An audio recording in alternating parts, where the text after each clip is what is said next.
Hey, what's going on, everybody? Welcome back to another video. This is a follow-up to the track day I just did with the E36, and by just did, I really mean 3 weeks ago. Unfortunately, the schedule that I had over the last couple of weeks was pretty busy. I was down at Grid Life South with work, pretty much supporting the 5 cars that we had down there, and then we had a TC America race with the GTI TCRs up at Watkins Glen, and I'm a mechanic, or number 2 mechanic on the 72.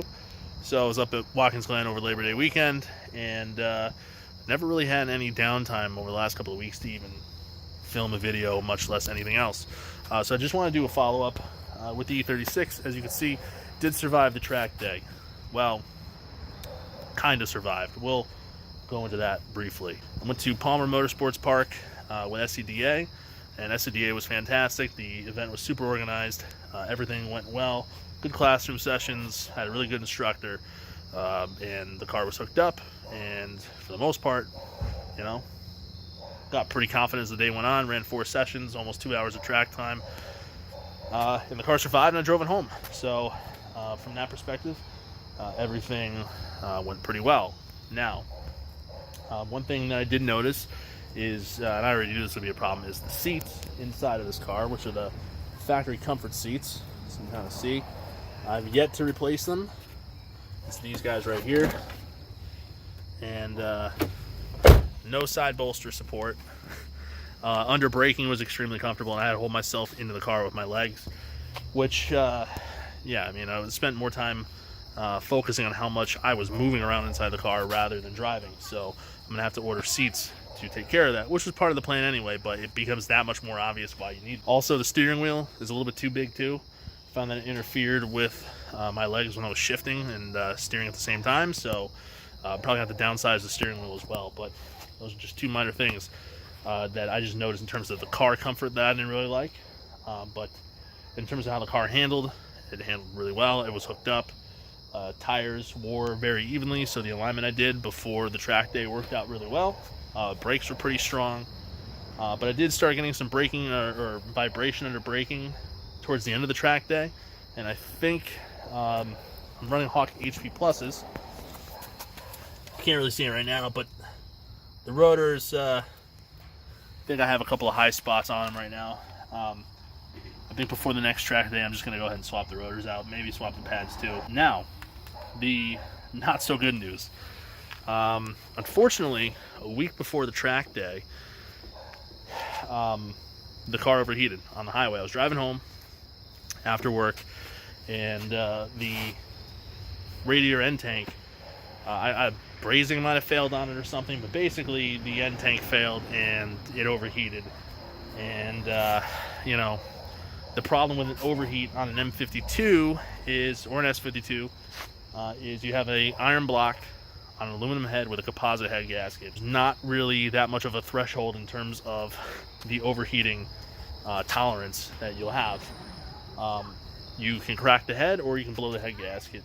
I did every test I can imagine under the sun, and I didn't find any problem with it whatsoever. So I did the track day, but then during the track day I noticed a really weird kind of like misfire power surge towards the end of the day, which I thought might have been fuel starved, but it had nothing to do with fuel starve at all. Driving home from the track, I was able to recreate it with a full tank of fuel. So that's when I started getting a little bit concerned. The following day, when I did a quick inspection on the car, kind of took everything apart, I noticed that the car in the morning ran perfectly fine.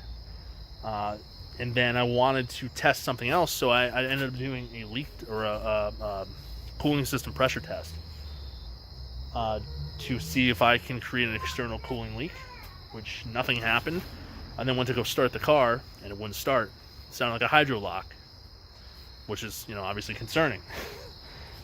So I pulled the spark plugs out, cranked the engine over by hand, everything felt fine, put everything back together, and then the car started. The following day, I'm driving down the highway, and the car starts to overheat again.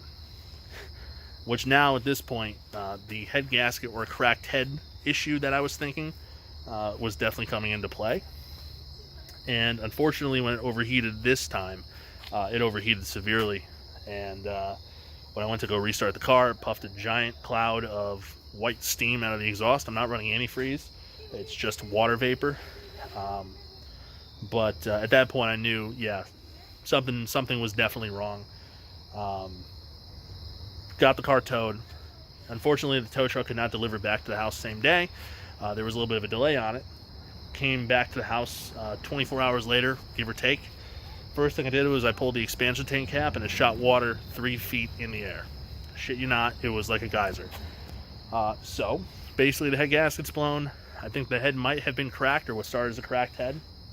All the compression was leaking in the cooling system, which caused the overheat. Obviously now you have air in the cooling system, you're losing coolant. So the engine in the E36, I'm going to call KIA.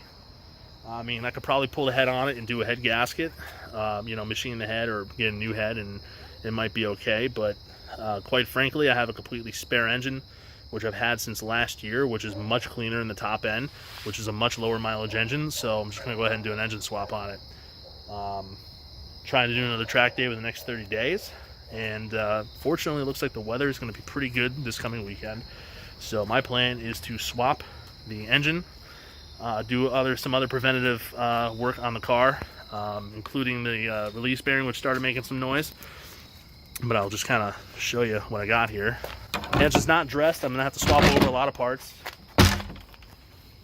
It's kind of dark, but yeah, it's another M52. Just cleaned up the block a little bit, but the top end is super clean, so I'm just gonna go ahead and just swap the entire engine, and maybe I'll have a video for that. So, like I said, kind of unfortunate. The engine that was in that car was a little bit more higher mileage, so got one track day out of it. But I'm just gonna, pull the cams, pull the oil pan, pull all the timing stuff, basically all the things I did to that engine over the winter. Just gonna swap all those parts over onto the spare engine that I have. Swap the whole thing over, be good to go, and I think I could probably do it in a day's worth of time. So it is what it is. No worth being upset about it. Just solve the problem, move on. So just want to do a quick update on where the car stood. No, I haven't uploaded anything in quite some time. Like I said, just busy schedule. But thank you for watching. Any questions or comments, go ahead and leave it in the comment box below. If you like the video, go ahead and like. Like I said, plenty more content coming out. It's just a matter of when I have time to upload and create it. But, I'm trying to be as consistent as I can about it. So go ahead and hit that subscribe button. And other than that, I will see you for the next video. Later, guys.